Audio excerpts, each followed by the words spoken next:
Hallelujah. स्वागत है आप सबका मेरी भविष्यवाणियों की पुस्तक में। तो आइए हम आज के पवित्र वचन को पढ़ेंगे, जो कि परमेश्वर के दास प्रेरित अंकुर यूसुफ नरूला जी द्वारा लिखा गया है। नतीजा चाहिए तो मेहनत करें। जैसा कि पहला राजाओं अध्याय 3 उसकी 4 से 5 आयत में लिखा, और राजा गिबोन को बलि चढ़ाने गया क्योंकि मुख्य ऊंचा स्थान वही था। तब वहां की वेदी पर सुलेमान ने 1000 होम बलि चढ़ाए। गिबोन में यहोवा ने रात को स्वप्न के द्वारा सुलेमान को दर्शन देकर कहा, जो कुछ तू चाहे कि मैं तुझे दूं वो मांग। मेरे प्रियो, अपने आप कुछ नहीं होता जब तक आप काम नहीं करते। जब प्रभु यीशु मसीह को क्रूस पर चढ़ाया गया तो उन्होंने कहा कि सब कुछ पूरा हुआ।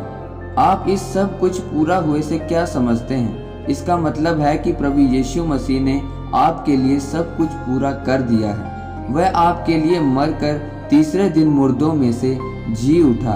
आपको परमेश्वर के उस काम के ऊपर विश्वास करना है और अपने जीवन में नतीजा लाने के लिए काम यानी कि मेहनत करनी है। जिस प्रकार हम बाइबल में दाऊद के पुत्र सुलेमान के बारे में पढ़ते हैं, तो हम देखते हैं कि जो सुलेमान के जीवन में नतीजा या आशीष थी, वह उसके कामों और उसके मेहनत का नतीजा था।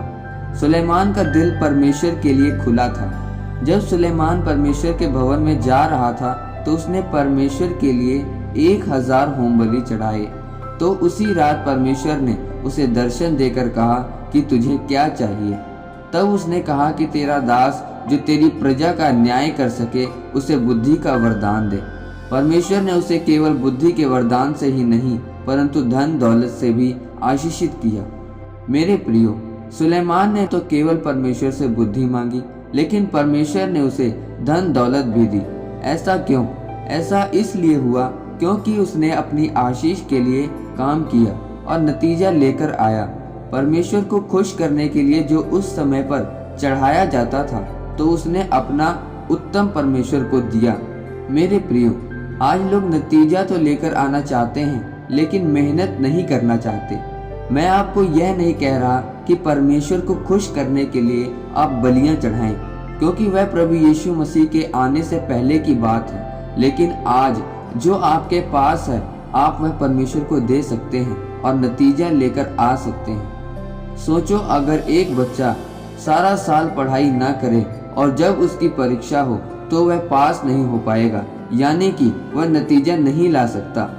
आज एक व्यक्ति को चंगियाई चाहिए, लेकिन वह अपनी चंगियाई के लिए प्रार्थना नहीं कर रहा, वचनों को अंगीकार नहीं कर रहा, तो फिर वह चंगियाई नहीं ले सकता। और यही वजह है कि नतीजा लेकर नहीं आता। याद रखें, जब तक आप अपनी आशीष के लिए, अपनी चंगियाई के लिए काम नहीं करेंगे, आप नतीजा लेकर नहीं आ पाएंगे। इसलिए मेरे प्रियो, अगर आप चाहते हैं कि आप नतीजा लेकर आएं, तो परमेश्वर के वचनों का अंगीकार करें। अपने आशीषों को पाने के लिए मेहनत करें, जैसे सुलेमान ने की। जब आप ऐसा करना शुरू करेंगे तो आप नतीजा ला पाएंगे।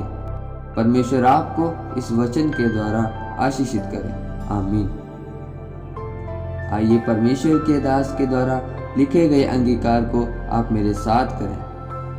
सर्वशक्तिमान परमेश्वर, मैं इस वचन के लिए आपका धन्यवाद करता हूँ। परमेश्वर, मैं अंगीकार करता हूँ कि मैं अपने जीवन में नतीजा लेकर आऊँगा और आपके वचनों का अंगीकार करूँगा, प्रभु यीशु मसीह के नाम में। आमीन। परमेश्वर आप सबको आज के वचन के ऊपर मनन करने के द्वारा आशीषित करें। आमीन।